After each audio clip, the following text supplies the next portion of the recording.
Committee on Ordinance and Legislation will now come to order. Madam Clerk? Councilors Kadim, Here. Dion, Here. Lee, Here. Carrera, Here. Chair Libby LeBeau. Here. Pursuant to the open meeting law, any person may make an audio or video recording of this public meeting or may transmit the meeting through any medium. Attendees are therefore advised that such recordings or transmissions are being made, whether perceived or unperceived by those present, and are deemed acknowledged as and permissible. Item 1 is citizens' input. Do we have any citizens' input submitted, Madam Clerk? We don't. Thank you. Item 2 is a proposed ordinance, traffic and handicap parking, referred February 23rd and March 9th. And this is new handicap spaces. Motion. Second. We have a motion to adopt, would that be with emergency preamble? This is Yes. inserting. Motion to adopt with emergency preamble made by Council Pereira, seconded by Council Kadim. Any discussion? All those in favor? Aye. Opposed? So voted. Madam Chair, may I have a motion for passage through all readings? So moved. Second. Motion to pass through all meetings made by Council Kadim, seconded by Councilor Dion. Any discussion? All in favor? Aye. Aye. Aye.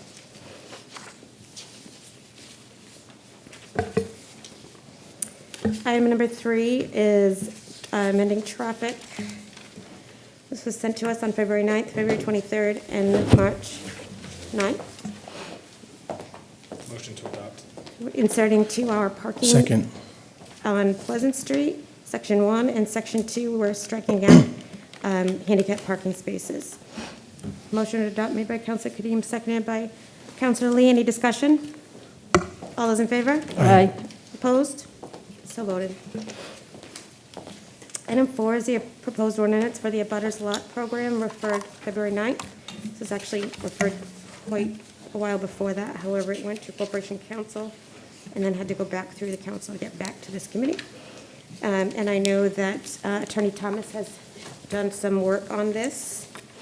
Please find your consideration a proposed amendment to Chapter 42 of the Code of the City of Fall River as it relates to housing. Thank you for your consideration. Attorney Thomas, would you like to join us?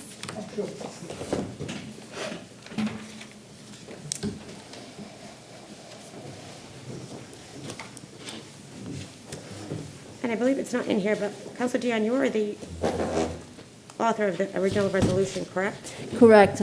I submitted a resolution, I think it was back in February, a year ago, February, with the intention of, some revenue, because we're going to have lots, which Attorney Thomas will be able to address all the information, but, so we can clean up the city a bit. We have these vacant lots that are littered, have rodent issues, to hopefully remedy some of that, so people can add pieces of land to their property, make their properties larger, and it would be somewhat of a revenue generator. With that, I yield. Attorney Thomas, I know that you did the work on this. It was requested by Corporation Council. We also have our City Council attorney here this evening, as it is a new ordinance, Attorney Goldberg. Attorney Thomas, would you like to speak? Sure. Do I need to be in front of a microphone? There's one on the table. Oh, that table, yeah, fine. Thank you all for inviting us back, and Attorney Goldberg, welcome. This is basically, you've actually seen most of this before. It had come before you, and then you had sent it to Attorney Rumsey to make sure that the numbering was correct by the different sections.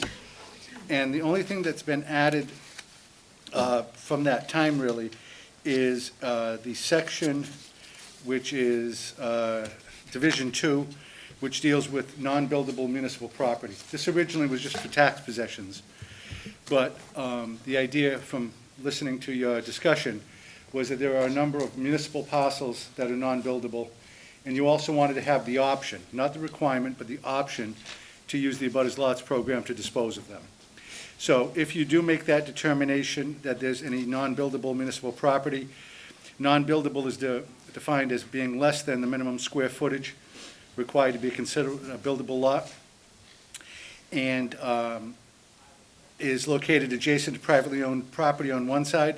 It's not needed for public open space or any other public use, and it's not part of a larger parcel that's going to be developed. if you have parcels like that, you could actually decide through a vote, or through a recommendation of the property committee, to dispose of them through the abutters lots program. And the process would be done through the chief procurement officer. So the same way that the treasurer would be doing it for tax possessions, the chief procurement officer would be doing it on municipal property. So Attorney Thomas, can you just, I guess, speak to 30B then? So I understand the foreclosure piece that we would go there, we can go for auction on those for the abutters lots programs, but the municipal lands, if it hasn't been taken by tax title, or are we just assuming that they're all tax title? Most of what you have that is non-buildable has come to you through tax possessions. Okay. Low-value possessions, things like that. At least that's what we found. And it was just that it was sent over to the city council to hold, or it was sent over to a committee to hold for some reason. This would allow you to get rid of those the same way. Okay. Now, with regard to 30B, and I'll defer to Attorney Goldberg to advise you on this, but because of the fact that we put out an RFP under the abutters lots program, that's how you actually do it. You put out an announcement, and you're requesting back responses from abutters, that it actually does satisfy 30B. Oh, okay. I didn't realize that that was what we were doing in terms of. Right, these aren't being auctioned. Gotcha.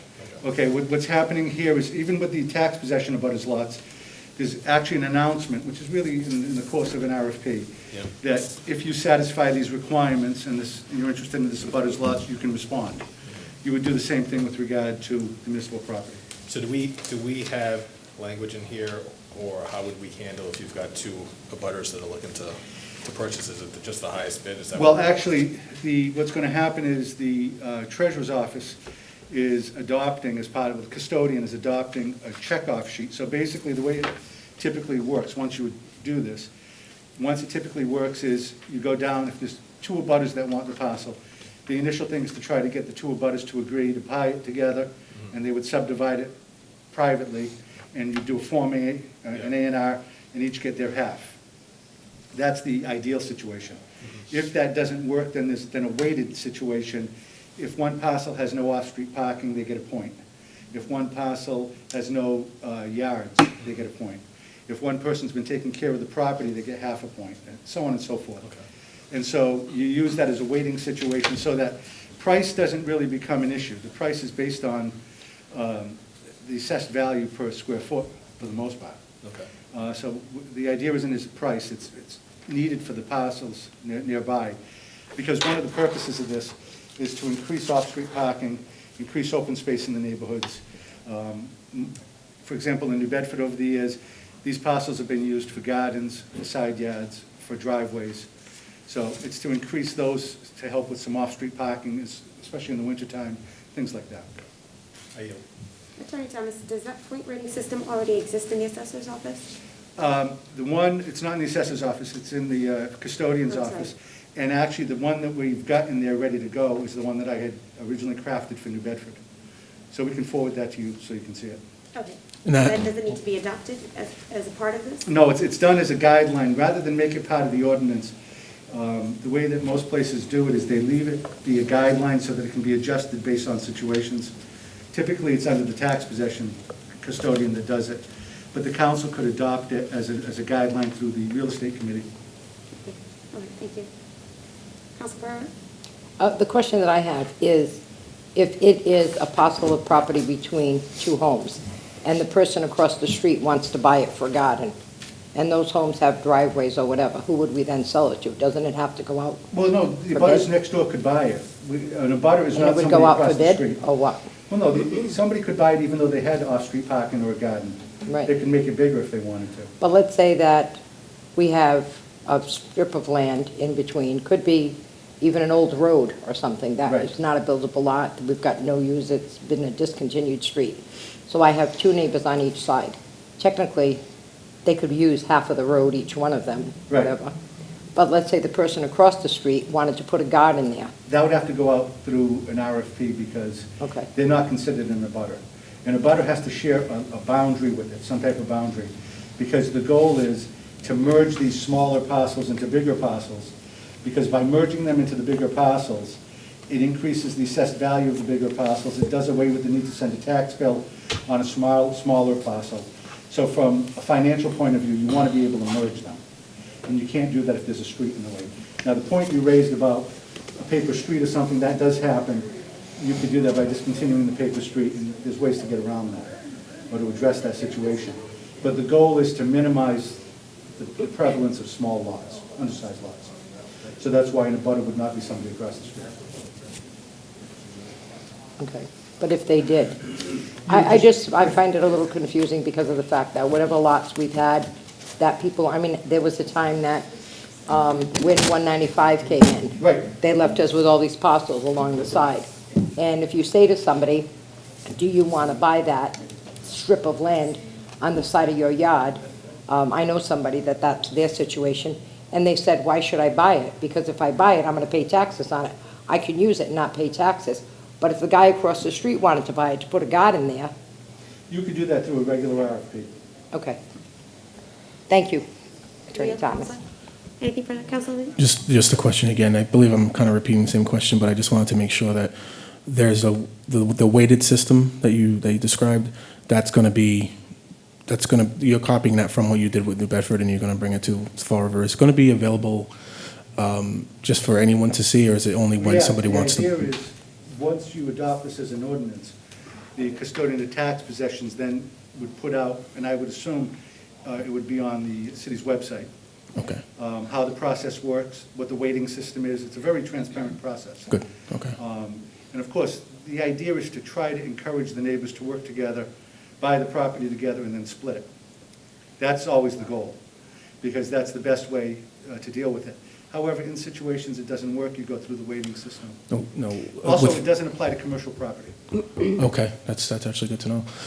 When it comes to Council Pereira's question, is there sort of let's say someone across the street wanted to put an RFP for it, but now you have two people on the side that wanted to bid for it. Who would? Well, you would determine, in order for a municipal piece to go into this program, you have to make the determination, you have to actually refer it to the Authorize lots program. Okay, It doesn't happen automatically. I see. It happens automatically with tax possessions coming in, as they're coming in. And what'll happen is, we'll get a decree of foreclosure. And we don't get a lot of them. In the 10 years I've been here, we've gotten 30 of them. So we don't get a lot. We collect. But on the ones we do get, what would happen is, there would be a notification from the custodian of tax possessions to the council, putting it on the council agenda. I see. From the time it appears on the council agenda, you then have, departments have 30 days to notify the city that they need it for a public purpose. If after those 30 days, there's no notification that they need it for a public purpose, then it'll automatically, and it's non-buildable, Yep. it'll automatically go into the Abutters Lots program, Okay, which arguably would be run probably in October and April, twice a year, depending on when the decrees come in. okay, If it doesn't sell through that, it'll be available to sell at an auction at those times. Actually, I take it back, September and March, because the auctions are going to be in April and October. So in September and March, it'll go through Abutters Lots. If it doesn't, it'll be offered for auction. The idea is to try to get back on the tax rolls. Great. So tax possessions automatically go through that. Municipal property, you have to make the choice to put it through there. And it's just another arrow in the quiver for getting rid of property. And you said this is not applicable to commercial property. Is there just a new set of rules, or is there anything in place for that? The reason we've never done it with commercial properties, commercial property has a different valuation system to it than residential does. There are different possible uses to it. Okay. So most places that have this don't do it with commercial property. Okay, thank you. I yield. Anything you. further? Do you have a motion? Madam Clerk, do we To have a adopt. motion to adopt? Motion to adopt. First reading? Well, excuse me? Yeah. Madam Vice President, can I just point out a few things that I think are worth talking about here today? The first is, I just need to get to the right section. It's on page 1, and, no, I'm sorry, page 3, and it's letter E. So there's language that you could add there to allow abutters, or to notify abutters that they have to, when they submit the proposal, they also have to submit a completed abutters lot program application, so that you make sure that, because there's several references to the application. So you don't have to do that in the ordinance itself, but you can certainly adopt that as part of the regulations. The next issue, and this is more important, is in F, and that is that if the deed does not say how long, the actual number of years that it is going to run, the abutter lot program is going to run, determining the use of the property, then it's only at most a 30-year enforcement period. Subject to renewal. Yeah, subject to renewal. So in some municipalities, what they've decided to do is to say for 90 years or for 100 years, or we know one that did 200 years, because that way there is a particular number of years, and you don't have to worry about the 30. And also, one of the other reasons that we thought that made a lot of sense is because when we looked at this, one of the things that we thought would be useful is to have a reverter, so that the deed would revert automatically to the city if the purchaser fails to complete the cleanup or the reuse proposed within 18 months. So that would mean, rather than have to go and try to enforce it or take any action in a court, you could simply, it would happen by operation of law. So I do think those two things are very important. And then we talk about reuse and cleanup, and we don't have those terms necessarily defined. So to the extent that Where were you talking about those? Oh, I'm sorry, it's now I'm on page 6. Okay.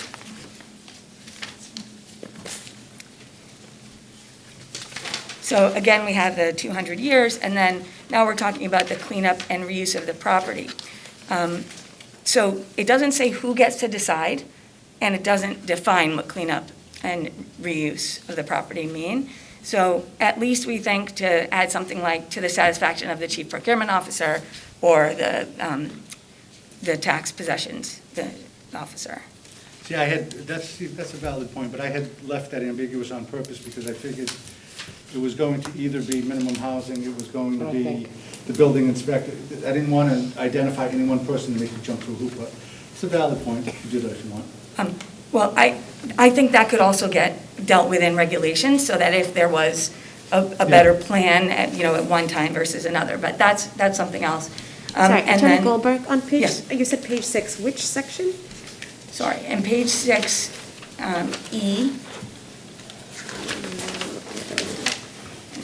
So it'd be section 42-149, but the next page, page E. correct, I mean, Oh, letter okay. E. letter E, yep. Got it. But wouldn't that be, Attorney Thomas, that if somebody, I mean, we're not looking at these abutter or these parcels being parcels that are littered or dirty or what have you. There's some that are just vacant land, so No, to some can speak. be overgrown. But wouldn't it be something that minimum housing would go out if, no matter who, whether it's a parcel that an abutter picked up or anybody picked up? No, it's possible. So if it was to fall on you, or where would it fall, Attorney Goldberg, where would it fall? Whose responsibility would it be if we changed that? You Would would- it be that we're just going to take it back, or would it be that we would get minimum housing involved? Madam Chair, through you. That would be a decision that would need to be made by the city about how it would best be dealt with. Again, I'm not concerned that it says that we would require them to clean up and reuse the property. And I'm not necessarily concerned that every time we did that project, there would be issues, right? But if there were issues, it would be easier to enforce if we know who is making the decision. So that's where that It's recommendation a is. valid point, but I planned on dealing with it in the guidelines. Yeah. But only to give you flexibility, but it's a valid point. Somebody has to be the one who enforces this on the cleanup side. And I just figured that it would, my preference had been, and Alan's, to do it through a guideline to give you flexibility. So on the possession side, the custodian of tax possessions would do it. And what I had really anticipated was, when it came time to writing the guidelines, that it would be done as a joint effort between the custodian of tax possessions and either real estate or you folks, so that there's not two different sets of standards depending on what you're buying. But you want to make sure there's flexibility. As for the length of the covenant, Attorney Goldberg's right, you could make it for as long as you wanted. I had done it so that it just automatically defaulted to 30 years with renewals. But, and the reason I had done that was in the long run, so that if somebody was merging this into their property, eventually this would go away, this covenant. Because my concern was if it had a much longer run and they try to remortgage the property, they're going to have to keep the two properties separate for mortgage purposes because a bank may have a problem with such a long covenant. Now, I don't know that that's true. I haven't seen anything that's lasted that long. But the goal is to make these things unified. So that's why I had never done it that way. But Attorney Goldberg's right. At the 30 years, if you wanted to renew it, you'd have to file something at the Registry of Deeds to renew it. The city would. City would. So it's not an automatic, it's just It's not. 30 years and... No, it Got stops at 30 years. Attorney Goldberg's point, if you made it 90 years, 100 years, 200 years, I think what might end up happening, and this is just from a real estate point of view, you might end up having to sign, getting asked to subordinate it if somebody was trying to refinance the entire property. And I'm just trying, I don't know how that would work. Councilor Lee? Just to be completely thorough on the cleanup section, would the council, as they're debating what would be the responsibility of who owns that property, would snow removal also be a part of this language, or would that be a separate thing altogether? The only snow removal that I'd probably be concerned about is the sidewalks. That's what I was asking On the about. sidewalks, and that's basically the ordinances that if you own the property, We already you're have it supposed in. to do it. Okay, thank you. You yield? Yes. Councilor Dion? Yeah, my question is, did you just say that the parcels will remain on separate tax bills as opposed to merging the No, the goal is properties? to make them into one. Now, what'll Right. happen is, the assessors can merge them for billing purposes, okay, so that's easy. But if the property owner does what they want to do, okay, and in the long run, they go to refinance, they may want to include that property in what they're putting a mortgage on. And in those instances there, the bank may have an issue if there's a long-term covenant on one piece and not on the other. I don't really know. I mean, if somebody's going to keep it as a side yard in a garden, it's not so much an issue. If they're going to put a garage there that's attached to their house, they may have an issue. So So if- it comes down to the length, really. We Right. both are talking about covenants. Mine goes away after 30 years unless you renew it. Attorney Goldberg's is probably the more belt and suspenders way of doing it, which is to leave it in place for a longer period of time. So I guess my confusion is coming, if I own two lots, one's non-buildable, one has a existing structure. And, well, I had this situation, and there were two separate bills coming for tax purposes. Right. I went to, I applied to have the property, to have it put into one property, so that I would get one tax With the bill assessors or with the registry? with the assessor's Okay, office. and that's possible. So when I do, so they did approve it. It's Right. one, now it's one parcel, it's not two. Right. Isn't that potentially possible so that we wouldn't have that situation, or? Right, or but let's might- say, for example, your property was almost right on the line, and let's say you wanted to build an attached garage to your property. The problem is you can't build across a lot line in the city. You can't build a house across a lot line. So you go to the building department department's gonna have you merge those two parcels into one formally through a perimeter plan. Okay, in that instance there, aside from getting the tax bill is one side of it, but the real estate side is the other. So if you merge them into one piece, and you then go get a mortgage down the road, you want to be able to treat the parcel as a whole as much as possible. Thank you, I yield. That was the consideration I had. But, it's up to your discretion, really. You yield? You yield, Councilor? Yes. Councilor Pereira? That's what happened. We have some houses that are built down way at the bottom of Bay Street, like on the water. And those homes that are built there, the people don't own the land. The land is city land, and they have 100-year leases or houses. whatever. Right. And I know somebody down there that was going to get a mortgage and got into trouble because it was 100 years, and they were afraid that, I don't know what the issue was, but they couldn't get it. Yeah, now, with I a don't know- specific bank. They had to go to another bank. I They don't know ended that up the getting boat it. houses They- would qualify Yeah. as an abutters lot, only because they have these parcels down, they're actually owned by the city. It's one parcel, and there were 7 boathouses on it, which aren't really boathouses, they're really nice houses Okay. on it. And they do them through licenses. So that's the issue. So I think to solve that's a different solution. Yeah. But, again, the concern is you want to protect the city to make sure that if somebody says they're going to do something with it, they do it. But I've always been a fan of, in those instances, once it's done, and you want them to merge it together, you want to have a restriction that kind of washes away by itself at that point without you having to re-up it or do anything about it. That's just been my experience with these. So are you saying in 30 years, it just washes away and that is their entire parcel? In 30 years, the restriction's gone. So they don't have to come reapply or do anything, it's gone? Well, they're going to buy it. Right, But during they're the gonna time buy they it. have it, for 30 years, they're obligated as to what they can do with it. Right, After the 30 years, they're not obligated, unless we extend it. okay. Madam Chair, if I may. So I want to point out, these are policy decisions. There's no one right answer. This is the kind of decision-making that is left to you folks for a Exactly. reason. And, I agree with everything that council has said. There are questions, there are policy decisions that can be made throughout. The last one, which I doubt you'll have any question about, is that we usually recommend putting in, as the final section, something to recoup your legal fees. Even though you may be using your in-house, it's expensive to have the time taken to kind of review everything, make sure all the documents are right.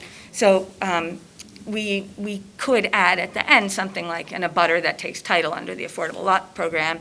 The abutters lot program shall pay all of the city's reasonable attorney's fees in relation to the sale and transfer.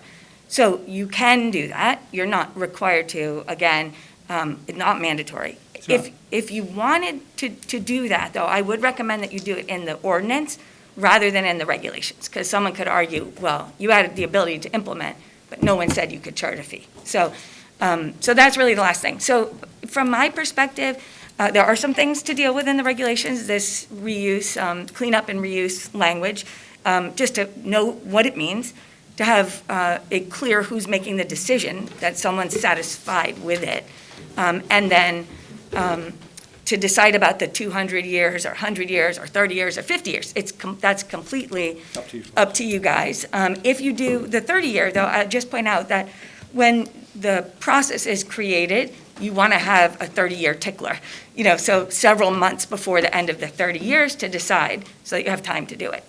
And then the last thing is that the reversion that I had mentioned, rather than having to go and get the court to say, you only had the right to use this for a year and a half, if you didn't use it for these purposes, you're not using it for those purposes, therefore, we want the property back. So a right of reverter would minimize that issue. If I could just address that. The right of reverter that Attorney Goldberg's talking about is similar to the one that we used with the police station when we sold it. That has an automatic right of reverter in that deed. So I actually think that's a good idea. So that's the good idea. With regard to reimbursing the city's expenses, I know that that's the smart way to do it, but these are typically undersized parcels, and the goal is to get them back on the tax roll. And so for my 2 cents, making them pay the legal fees on top of buying it is a little bit counterproductive, from a sense of getting them back on the tax rolls, not from a good sense of covering it. She's right. That's how you would normally do it. But since you're trying to get these things back on the tax rolls, and on a tax possession especially, a lot of times it's an undersized parcel, it's not, it's up to you folks, but it's not a lot for us to do it. I would tend to agree with you on the legal fees for the purchase. However, would there be something in there for legal fees if we had to do a revert? If we had to take it back? Well, if you do the reverter, it happens automatically. It's just a notice at that point. That's why her idea is very good about the reverter, because it does cut down on future legal fees. So there's nothing else that you would have to do, or more action than the notice? Well, no, we would have to add language in here that the deed would have to include a reverter. There's 2 lines we'd have to. I did draft something, There you so I go. can forward it over. Okay, and that way there, that would handle it, and it's an automatic thing. Okay. So there wouldn't be any other No. work for an attorney to do to get it back? Not really. Okay. The other thing is, and just to make sure that you kind of see that, and I'm sorry for not being formal about that, you could say may be required to, rather than shall. So it could be part of the regulations. The one thing is, like, we know, in one of the towns that we do a lot of work in, they spend a lot of money on dealing with the deeds, dealing with the write-ups, issues that come up, dealing with banks to do all sorts of things. And so, you may want to, at some point, it means you wouldn't have to revisit it, but it wouldn't mean you have to do it every time. It could just be used when appropriate. And then that could be addressed in the guidelines, when or if it was used? You would just throw another paragraph, another section. Yeah. Correct, but the reasons you would use it could be addressed in the guidelines? Yes. A Yeah. certain number of hours. something. Yeah, you could say if it goes over a certain number of hours that they would be required to pay. The goal is to make it as easy and as cheap as possible to get them back out. Yeah. But Attorney Goldberg's right. You don't want to, the city doesn't want to be on the hook for exorbitant fees if they can avoid it. Okay. And Attorney Goldberg, did you say that you have written something up for that? Yes, I have. Do you have the other edits as well? for I the do. murder? Okay. And I wasn't sure, and I apologize for not sending them in advance. I wasn't sure how this was going to work. No, but that's okay. I will be sure to send it ahead of time, next time. Okay. So I will forward this to you with the track changes, and you can, okay. So then in that case, Madam Clerk, will we do a motion to table? She sends us the edits? Or do you want to read it? I mean, is it a lot of, I can read it. and then we could vote on it now to put in whichever amendments? Yes, that's fine. And again, I'm sorry about it, that's not as convenient. So I think we talked about the cleanup and reuse being done in the regulations. And then the number of years, if you wanted to do a particular amount, if you say nothing, it's 30 years. And as Council's pointed out, that means before the 30th year, before the expiration, you have to go back. So there's no one right way, either one is fine. The next, And Attorney Goldberg, where sorry. in here would you insert it? If they're going to vote on it, Yes, where would you insert it in here? sure. On page 3, What's the section? Give us the sections, Yes. so it's easier for us to find if you give us the section. sure. you It's have 42-144, Okay. and it's in subsection F. Okay, And right after it says, about halfway down, it says, "The deed shall contain a covenant running with the land, limiting use of the property to those permitted under the abutter lots program." You could say, "for a period of X years." okay. Counsel Lee? I think because this may start to get complicated, maybe we should go through the edits now, but then vote once we get it clear, and once it's all put in paragraph form, maybe we should then vote on it. I'm just throwing it out there as a, Are you making, I'm not making a motion yet, I'm just making a suggestion that maybe we should definitely go through this right now, but then maybe once it's clean and for us to read, we can actually vote on it. Well, we would, if we agree with the amendments, any of them, we would adopt as amended, and the clerk would update the ordinance. Okay, all right. I yield. So there is that issue. What would So the period of before we time be? pass that, can we speak about the amount of years, if that's something that? I make a we want to? motion for the 30 years to insert the 30 years. It's automatically 30, Okay. without having it to say it. All right, So you don't want it over the 30 years, is what you're saying, Counsel? no. I make a motion to keep it 30. But So, just in line with Council Pereira, I agree, I think 30 years is more than enough. So if we're going to keep it 30 years, there's no changes, right? Right. Correct, it's automatic. But the other thing Attorney Goldberg spoke about with the reverter, I think that should be inserted. I think that was a good That would be idea. next. So, I have something to do that. So it's 30 years automatically, so we do not need to insert anything there. right. Correct. Okay. Okay, if you just turn the page, we had put in something like, said deed shall further contain a covenant running with the land requiring the purchaser to complete the cleanup and reuse of the property proposed in their program application.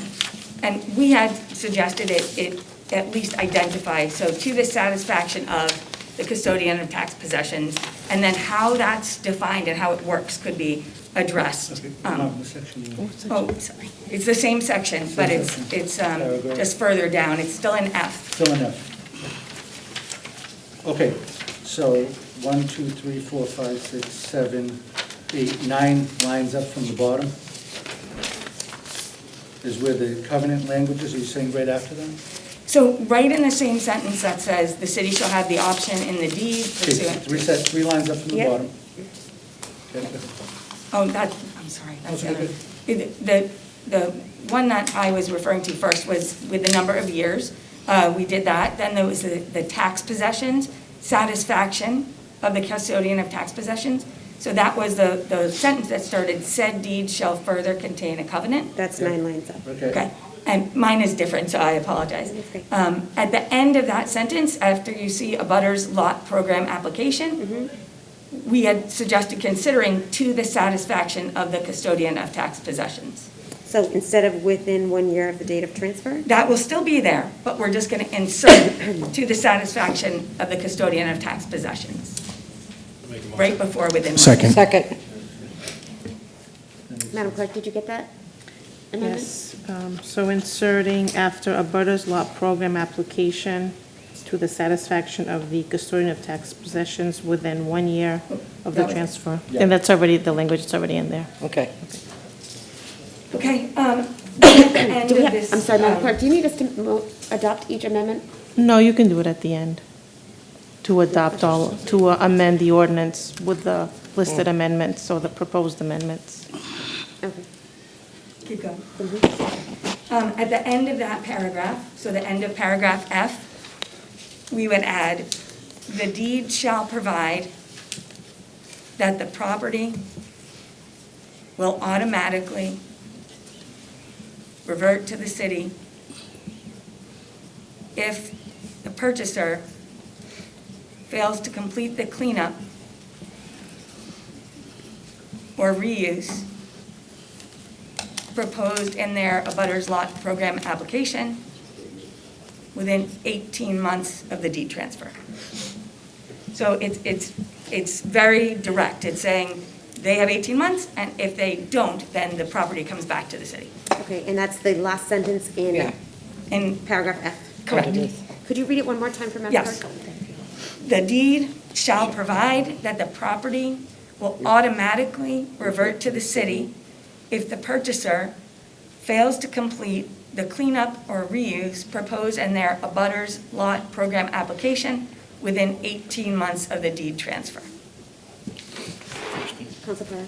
You know, if somebody purchases land and they wanted to build a garage, and 18 months isn't a long time for somebody to build a garage, if they're gonna go out and get an architect, if they're gonna look around for contractors, I'd like to see that stretched to 24 months, give them 2 years to do it. You know, if they're gonna build something, I just think if they're gonna build something, sometimes it takes time. If they have to get a mortgage or finance or take an equity line on their house to build a garage, 18 months goes by pretty quick. Yeah. I yield, Counselor? I yield. Counselor Dion? Generally, in this type of situation, if somebody initiates the process, doesn't that count as you're complying with the agreement? So if I've gone out and I've decided who's going to construct it, they've given me a price, we've agreed to build it, would that constitute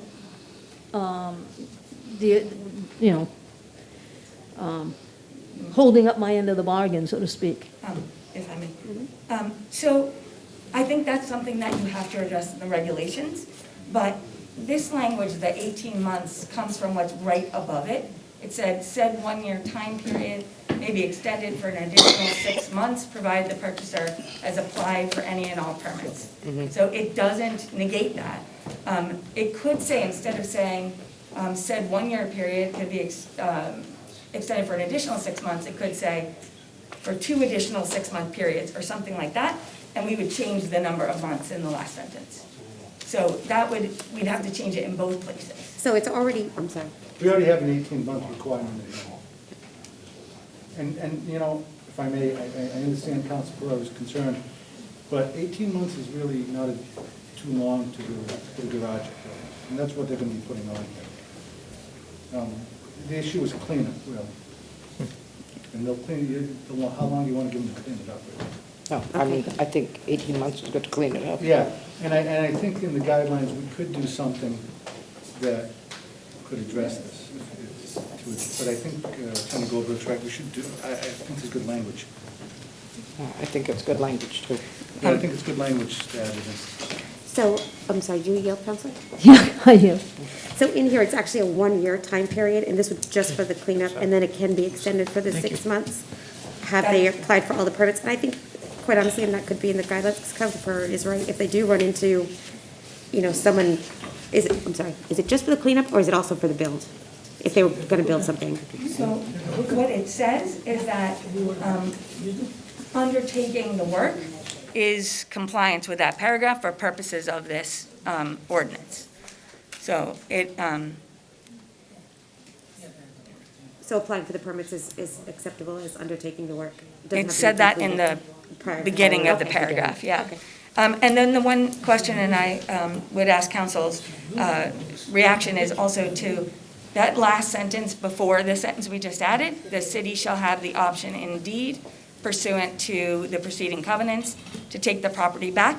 I think that's kind of a take it or leave it now. We can, we don't have to. Right. And there may be situations where we may want to do it earlier, so I think you just leave that, but that's how I would interpret that. I And we agree. could explain it I agree with you. in the I regs. agree with you. Yeah. Madam Clerk, did you get that amendment? If I could just repeat it so that. Certainly. So we're adding a sentence at the end that says, "The deed shall provide that the property will automatically revert to the city if the purchaser fails to complete the cleanup and reuse proposed in the abutters lot application within 18 months of the deed transfer." Yeah. And the last thing that we talked about, that paragraph basically repeats in the next section in a little bit of a different way.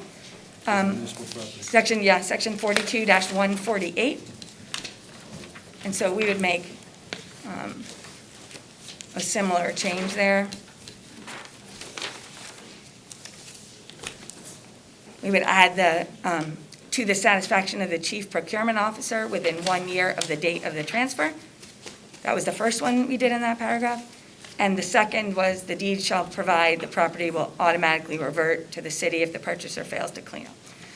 So it's essentially, it mirrors the paragraph above because it's the municipal lot program or the municipal lot portion of the program. Right. So that was section 42-148, you're under. Section 42-149. Oh, 149, I'm sorry. E. E. Okay. And I'm sorry, what was the language again? And where does it It's go? the same It's language the as the other same, one. yeah, At the Except end of that Instead of paragraph? custodian, puts chief procurement officer. At the end of that same paragraph? yes. Yep, and that's exactly what I had written, so, yeah, I think that's good. Yeah. Well, the paragraph is pretty much the same. Yep. And the fire affidavit, you guys don't have to have that, but you can, and I assume you put it in for a reason. Where was that? There's a fire affidavit in that same paragraph, E. We do that with everybody. Okay, good We then. don't sell property to anybody unless they They sign a that. good citizen. Okay. thing. And then the last one was the question of whether to authorize collection of fees if the council wants to. Do you have something written for that? Could you? I do, yep. And a butter that takes title to a tax possession or non-buildable municipal lot through the abutters lots program may be required to pay all of the city's reasonable attorney's fees incurred in relation to the sale and transfer. I'm sorry, where am I adding that in? That's It's a gonna, new section. if you want it, it would be 42-15. 42 dash, 150. Right. That one, me, that one I have a little bit of an issue with. May pay reasonable fees. What would I consider reasonable? What would you consider reasonable? May or may not? What's going to be the deterrent of that? When we usually do it through Mr. Thomas or, Well, you tell me what I your think we could thoughts are address on that in that. the guideline and say, this is what a typical abutters law program would cost. What would it be? Oh, I think, my experience has been modeling after what we've done, okay? Right. We do, the RFP is basically the same boilerplate RFP, Right. it's just putting in new parcels. So the work that the attorneys are gonna do is really drafting the deeds. The deed is the same deed every single time. I think you could do this. I know How much would it be communities for someone who is gonna buy a parcel through the abutters program? What would my attorney fee be? I don't think it'd be more than 2 or 3 hours. What would the fee be? $450? You want to clarify, or you want the full? So it'd be about $450? Not to exceed $450, or whatever? Well, I mean. Know what if I mean? somebody- If somebody buys a tax possession, You do the work now. what happens is, the way we do it with the tax possession is after the auction, I'll draft the deed. I charge them $125 to draft the deed, they have to pay us that. Okay, They pay all the recording fees. There are no tax stamps because we're a municipality. okay. They can bring their own attorney in, depending on the complexity of it. And if they want, their attorney can draft the deed. Their attorney can do all these other things. But I don't think, on a tax possession, what they end up paying the city for the tax possession, of paying the legal fees, It's minimal. it's never more than $150. Okay, then I would put shall pay. That way, everybody pays. And not a may, some are going to, some are not, who, you know, put shall. If that, I mean, I just don't want it to be like $3,000 or $4,000. If I may, if you have some, remember, the purpose of this is to get these parcels back. Is to get them off. If you Get have 'em back somebody on the who's tax indigent roll. and is willing to take over the parcel next door to make their property better and make the neighborhood better, they may not be able to afford those fees. Now, the counter argument to that is if they can't afford the fees, they really shouldn't be buying the property. They're gonna pay more taxes. Okay, so, that's right, this Yeah. tax issue. So I don't have a problem with it. I think we have to set forth a schedule or something. But if you say shall, that means everybody does, but it means you can't waive it. So it makes it shall, that's how it's done. Well, but then it's fair to everybody is my thing. So, There's So no everybody gets liability. the same thing. There's liability in There's real saying shall? liability. You know that that's what it's gonna be. You just build that into the program. It's up to you. Madam Vice President, if I may. So again, I think that if this is written as a may, I had it originally written it as shall, because Right. I, just thought, well, why not? But these are all wonderful points, and, and there may be cases when the tax custodian doesn't want to charge. So that's what we were talking about before, coming up with like a schedule. So for example, maybe we decide, that a tax title, a tax possession should cost $300. If it gets to a point where it's $500, we're gonna charge. And maybe we say up to $500 or just $500. So you guys can choose that as a council, what you think is correct, and work with the tax title custodian. If it says shall, everybody would pay, and if someone didn't, if it wasn't enforced, there's not so much you could do in this instance. The town, decides whether, the city decides whether to pay or not, or whether to transfer or not to transfer. But certainly, when you are typically dealing with these, you're talking to the person who wants to buy it, you have a discussion, you know what the expectations are. This is kind of for the situation where it's not friendly. Yeah, so, you could do may, and in the guideline, set out, this is what it is. And that again makes it transparent. By saying may, it allows you to change that amount as time goes on, depending on situations. Gives you flexibility, while still being fair. So I would think may would be the better language. But this is policy stuff now. No, as long as it's fair, if you can put that in the guidelines of how much it can be. Yeah. Then that's fine. Yeah. So those are the only changes, right? You yield, Counselor? I yield. So- I'll make a motion. Attorney Thomas, could you just clarify, did you say that they're already paying for the deed and they're already paying for something else, correct? They pay for the excise stamps, the tax stamps. Okay. Okay, they pay the recording fee. There's no There are no taxes. tax stamps. So they're already Because it's a paying for the deed municipality. and the recording fee? Right. Counselor Kadim? No, I was just going to make the same recommendation that Attorney Thomas and Goldberg had just made. A lot of times we're losing money on these parcels anyways because there are probably more back taxes on it than what the value of the property is really worth. So that being said, trying to get it back on the tax roll makes the most sense. So I'm more inclined to do the May with a schedule saying, the average time allotted by council would be 3 to 4 hours, whatever that dollar amount comes to. Anything above that is what we would reasonably ask for reimbursement for. So if it's a more complicated and you're talking about $500 to $800 or $1,000, then we're going to look to improve that. And the only reason from my standpoint that I'd be looking to do that is because we're already out a lot of money in terms of the tax title. Taxes not being paid on the property. So I'd support that. So I'd second the motion if the motion wasn't seconded by Councilor. Attorney Goldberg, do you have any more amendments, proposed amendments? Thank you. Oh, can I just ask Attorney Goldberg just to forward her document to the clerk so that she has it? And Madam Clerk, did you get the complete last amendment? No, I actually need that sentence again, please. I promise next time in writing. And a butter that takes title to a tax possession or non-buildable municipal lot through the abutters lots program may be required to pay all of the city's reasonable attorney's fees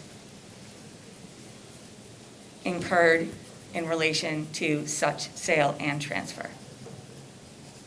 What is the last section? Attorney's fees?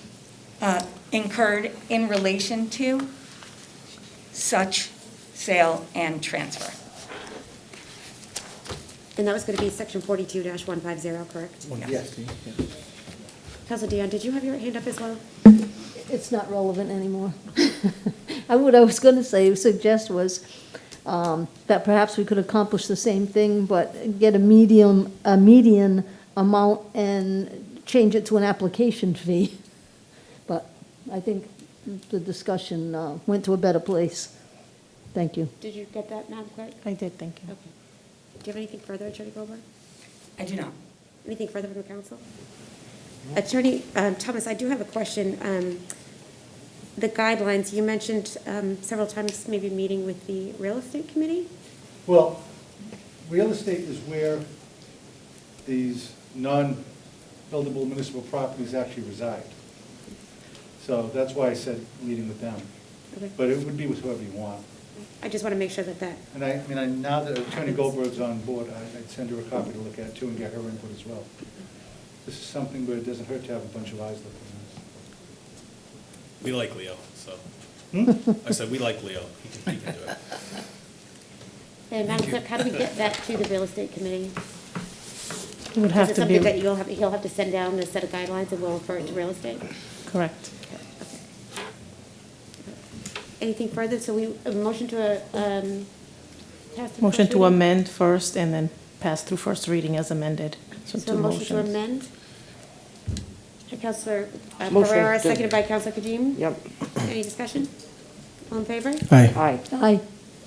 And a motion to pass the first reading as amended, I'll make that motion. made by Councilor Second. Dion, seconded by Councilor Lee. Any discussion?